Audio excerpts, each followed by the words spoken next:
Buenas tardes, bienvenidos a la presentación de Muerte en el Meridiano, una gran novela de Carlota Suárez.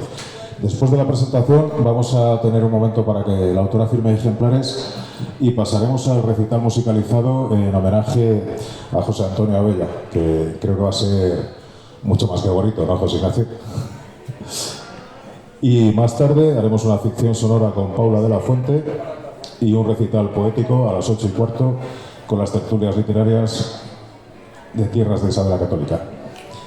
Y ahora pues, Carlota, bienvenida.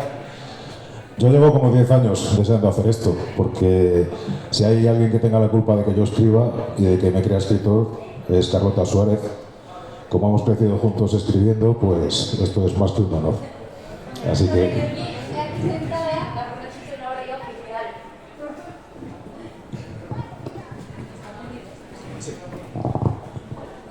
¿Se me oye? Sí.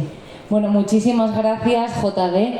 Esto es recíproco, porque yo no sé si sabéis esa sensación de ir a los pueblos, encontrarte con los amigos con los que creciste. Bueno, pues yo con JD crecí, soy más joven que él, es bastante más viejo, pero bueno, crecimos como escritores juntos y empezamos a escribir y a crear vídeos juntos.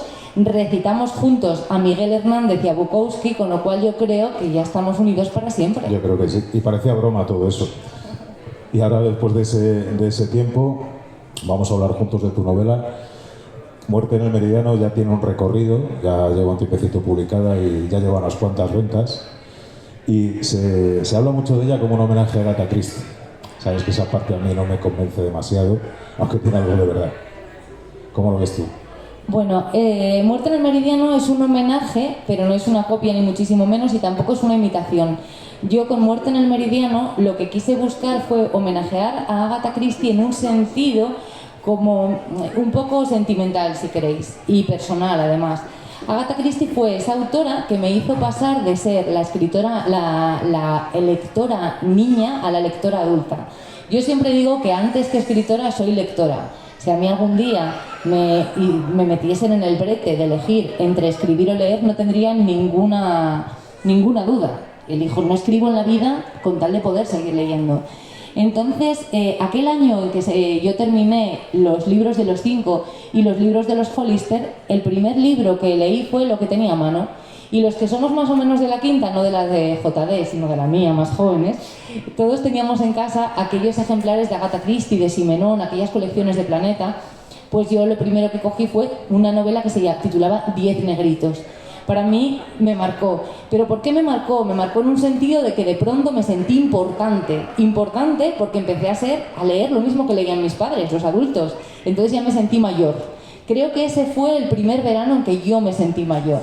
No por haber tenido un noviete o por haberme dado el primer morreo, por haber leído el primer libro de adultos, ¿no? O catalogado como adultos. Y por eso el homenaje a Agatha Christie, pero en ningún momento pretendo imitarla. Tú sabes que yo defiendo el no seguir la estructura de nadie y no imitar a nadie, porque realmente que había una señora que lo hacía estupendamente, ¿para qué voy a imitarla?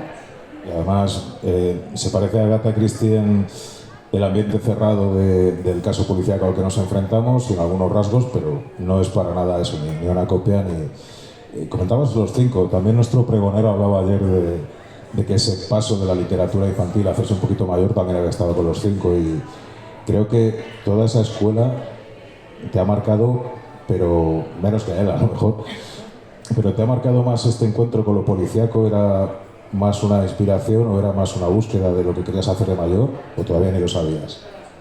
Yo creo que ni lo sabía. A ver, quizás lo que yo quería hacer de mayor no es tanto lo que yo... Mira, yo digo que soy muy cronopia porque me encanta Julio Cortázar, soy muy lectora porque me gusta que me engañen y no diferencio muy bien la realidad de la ficción, y sigo sin diferenciarlo a día de hoy. Le pasaba a Cortázar que muchas veces contaba como verídico aquello que había soñado, no encontraba, o sea, en lo onírico encontraba la realidad, no diferenciaba muy bien. Eso a mí me pasa y me pasaba de pequeña. Le pasa también a la protagonista de mi novela.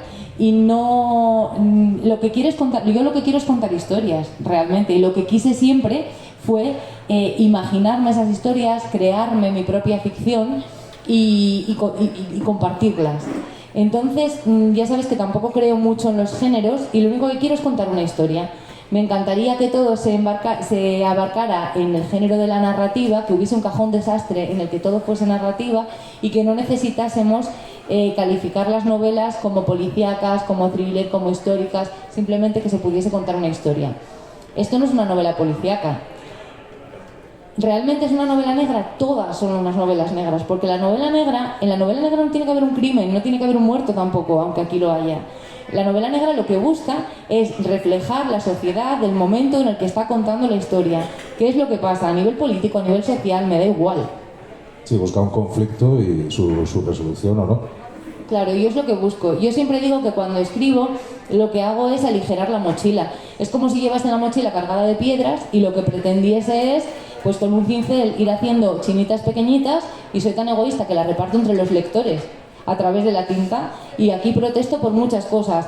Lo que hablábamos antes de la ficción, pues la mentira, reivindico la mentira. Los escritores, y a mí fue verdad, a Andrea Sabugo le pasó lo mismo que a mí con el director de mi cole, que era también mi profe de literatura.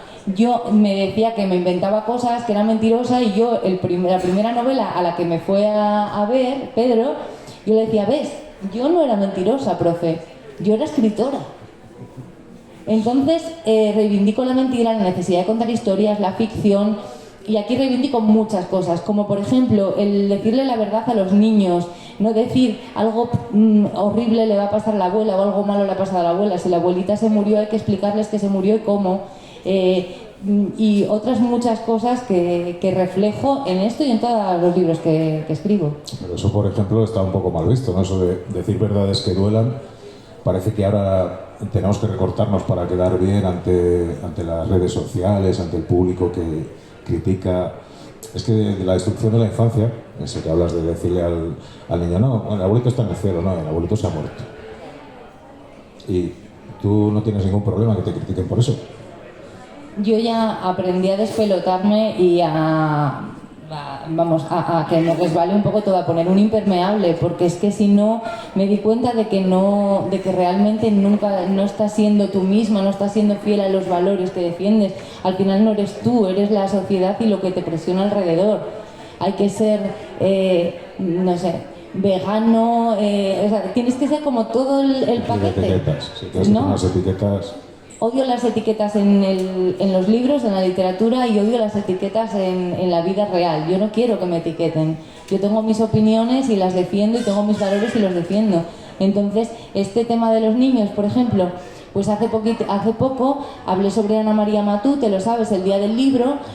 Tuve el inmenso placer de volver a releer a la Matute, que yo soy muy matutiana, y me di cuenta de que era nuestra Cortázar española, que también hablaba de decirles la verdad a los niños y sabía decirlo con un lenguaje maravilloso, muy lírico, y no se cortaba de decirlo. Y esa señora encantadora que se veía whiskies y destornilladores con Ángel González, luego le decía a los niños las cosas como había que decírselas, con delicadeza, pero no les mentía. Y cuando les mentía, eran unas ficciones para que se lo pasaran bien. Y quién sabe, eran verdades inventadas, pero en el momento que tú las cuentas, ya no es una mentira, es una verdad inventada, pero ¿qué más da? Sí, no, la historia es eso. Y bueno, en cuanto a la estructura de la novela como thriller, como policíaca, no te has conformado con un cuarto cerrado, ¿no? Saben que la típica estructura de cuarto cerrado, hay un crimen dentro, nadie sabe cómo el asesino ha podido escapar, y a ti se te queda pequeño el cuarto. Bueno, la novela está estructurada podríamos decir que en dos partes, en dos tiempos, en el presente y en el pasado. El presente, efectivamente, es ese cuarto cerrado con el que no me he conformado y he convertido en isla. El escenario es una isla ficticia que cualquiera que... Yo la sitúo, la llamo la isla del Meridiano, porque está situada es como una pedanía ficticia de la isla del Hierro. Sabéis que por el municipio reño del Pinar pasó el meridiano cero en su día, hasta que vinieron los ingleses y dijeron que para Greenwich. Pero durante 400 años o así tuvimos el meridiano allí. Estaba aquí Isabel, aquí en la mota de aquella, y el meridiano cero estaba en el Hierro. Entonces por eso situé la isla del Meridiano en esa zona, que no existe ninguna isla, pero también mezclé un poco una leyenda que hay de una isla fantasma en las Islas Canarias que aparece de vez en cuando, se puede ver desde el Teide, depende de cómo dé la luz y bueno, mezclé esa ficción, ¿no? esa mentirijilla que a mí me encanta, con lo cual para mí es una verdad.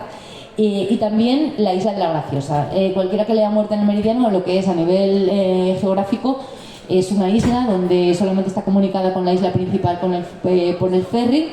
La isla de la Graciosa con Lanzarote más o menos tiene un estrecho similar al Hierro con la isla del Meridiano, con la isla de Santa Lucía. Y bueno, una isla donde es muy pequeñita, hay vehículos eléctricos y se puede ir en bici, pero no se puede ir en un coche normal. Vamos, las dimensiones son similares a la isla de la Graciosa. Entonces ahí yo lo que hice fue crear un festival literario. Y aquí, si quieres, abrimos melones. Y aquí abrimos melones. Quiero pedir a todos los editores presentes que salgan de la carpa durante la próxima media hora. Gracias. ¿O no? Bueno, el festival literario se llama el Festival Meridiano Cero. Y aquí hablamos de las piedritas de las que yo os comentaba. ¿Qué piedritas suelto en este...? Bueno, estoy hablando del presente. El pasado simplemente os diré que exploro un poco la infancia y la juventud de Andrea Sabugo, que es la protagonista de nuestra novela, que es una pedorra tremenda con la que no empatizaréis en absoluto. A mí me encanta, es un recurso estupendo. JD no la puede ni ver. Y bueno, explico un poco su infancia y su juventud. Y en el presente, como os digo, lo que creo es un festival literario en esa isla. Pero ese festival literario, primera piedrita, en ese festival, ¿qué falta? Falta el principal ingrediente. ¿Y cuál es el principal ingrediente en un festival literario? Pues lo mismo que en una feria del libro, vosotros, los lectores, o nosotros. Los lectores son fundamentales y en esa isla no están de cuerpo presente, como quien dice. Es una isla que se hace, un festival que se hace a través de redes sociales. Los participantes en las mesas redondas, talleres, etcétera, etcétera, participan en línea a través del ordenador y pueden estar en México, pueden estar en Brasil, pueden estar donde quieran y pueden participar igualmente. Y los libros se venden también a través de las plataformas estas, ¿no? De las pasarelas de pago. Yo ahí lo reivindico, porque es que al lado de nuestra casa, probablemente a 200 metros, esté un librero que las está pasando canutas para llegar a fin de mes y tú te estás comprando el libro a través de internet. Me da igual que sea a Amazon, al Corte Inglés o ahí. Aprovecho para decir que todostuslibros.com tiran, podéis comprarlo a través de internet si estáis en el Quinto Pino, pero van a comprárselo a la librería de tu municipio o aquí de Medina a Mena o a la librería. Mena o a González Iglesias para que te lleguen a ti a través de Exacto. Ellos. Con lo cual, si lo vais a hacer a través de internet o en Villa Serendipia en Peñafiel, si vais a hacerlo a través de internet, que sea a través de todostuslibros.com. Primera piedrita. Segunda piedrita, el ego de los escritores, que a veces somos unos pedorros que solo queremos hablar de nuestro libro. Sí. Totalmente. Sin discusión. Y a través de Andrea Sabugo, que es una pedorra adrede, porque quiero reflejar eso que no me gusta de mis compañeros de pluma, que es el que somos los mejores. Si eres el mejor, es una lástima, porque puedes dejar de escribir o morirte directamente si eres el mejor en todo, porque total, ¿para qué estás aquí? No vas a mejorar nunca, no vas a aprender. Es una pena, es ponerte un impermeable y no aprender. Ya deja de hacer lo que sea. Sí, no tiene sentido el seguir haciéndolo. Pero los escritores es cierto que tenéis mucho ego. Tenéis, dice. Pero yo creo que muchas veces ese ego que mostráis también es una forma de defenderos, ¿no? Como el otro tiene mucho ego de verdad, pues yo tengo que aparecer más en redes, yo tengo que salir en más fotos y se crea una competencia muy poquito sana. Al final hay un montón de gente que no va a hablar de lo que escribe. Y eso es una defensa, eso es como lo de la defensa es el mejor ataque. Claro, es una mala defensa. No lo defiendas, o sea, el ego es indefendible. El ego, decía mi amigo Alexis Ravelo, al que echo muchísimo de menos y que tendría que haber puesto la frase en esta faja, que fue de los primeros que leyó el manuscrito y al que le estoy tremendamente agradecida, decía mi amigo Alexis Ravelo que el ego hay que tenerlo, pero hay que tenerlo bien amaestrado. Y es que eso es lo que te permite aprender y seguir mejorando. Pero me da igual, yo hice Muerte en el Meridiano, es decir, esta muerte que sucede en esta isla, en este festival literario, con editores, libreros, traductores, etcétera, etcétera, ocurre en un festival literario. Pero si lo hacemos en una cocina de estos chefs de alta cocina habría sido lo mismo, o en un concurso de estos de cocina, porque al final me da igual, el ego la condición humana es así, y donde habitan los hombres, como decían en la tumba del rey, también habitan los monstruos, ¿no? Sí. Y esto es innato. Y bueno, yo lo reflejo pues en un festival literario y aprovecho también. Me han invitado a festivales, os tengo que decir, y no han tenido miedo ni nada, que hubiese ningún No se han enfadado ni han dicho aquí va a haber muertos. arriesgados. Bueno, aquí has venido porque has sido otros y no ha habido muertos. Si no, no te llamamos. Estabais esperándolo, sé yo. Bueno, José Ignacio no tiene muy buena cara. Si tiene que haber algún muerto, yo creo que... Bueno, no hemos comido juntos por si acaso, arsénico por compasión, ¿no? Y ese entorno no solo tiene escritores y editores, también tiene una figura muy moderna en el mundo literario que son los influencers, los youtubers, los tiktokers, todos acabados sin ARS por algún motivo. ¿Qué pinta esa gente en los festivales de literatura de verdad? Bueno, pues realmente ahora se están comiendo la tostada. En el mundo editorial hay un fenómeno, a ver, sobre los libreros que hay aquí en la feria os lo pueden decir. Están todos los meses probablemente devolviendo a las distribuidoras cajas de libros prácticamente sin abrir, porque es que los escritores escribimos mucho, producimos mucho y estamos escribiendo todo el rato y llenando de nuevos títulos las librerías. ¿Eso qué hace? Que haya una competencia terrible y a veces pues desleal, con puñales por la espalda, como quien dice. ¿Y qué pasa con estos influencers, tiktokers, etcétera, etcétera? Pues que la publicidad ahora se está haciendo de forma diferente y las editoriales, los editores a veces buscan un producto editorial y el producto, por desgracia, no es el título, no es la obra, sino quién firma la obra. Que ya sabes que si tiene en sus redes sociales no sé cuántos seguidores, va a llegar ya a no sé cuántos potenciales lectores. Con lo cual... A potenciales compradores, porque en ese momento ya no importa ni si se lo van a leer, simplemente que lo compren como un producto de consumo. Claro. Esto, bueno, se está grabando, pero esto es en directo. Bueno, si lo ve mi editora... Aquí, sí. Bueno, si me escucha mi editora ya me conoce. Pero vamos a ver, para que os hagáis una idea, HarperCollins, que es mi sello editorial... Menos mal que tomé café, de solo un vino por la mañana, como comí, pero esto lo digo así de...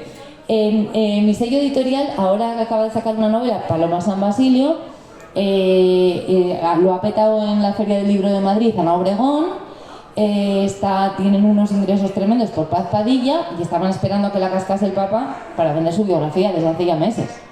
Gracias a eso pueden invertir en publicar a Carlota Suárez y obras que a lo mejor de otra manera no publicarían, con lo cual pues le estoy muy agradecida a todos esos influencers, porque bueno, aparte de estos, que para mí Paloma San Basilio es una influencer también, pero luego, en su campo.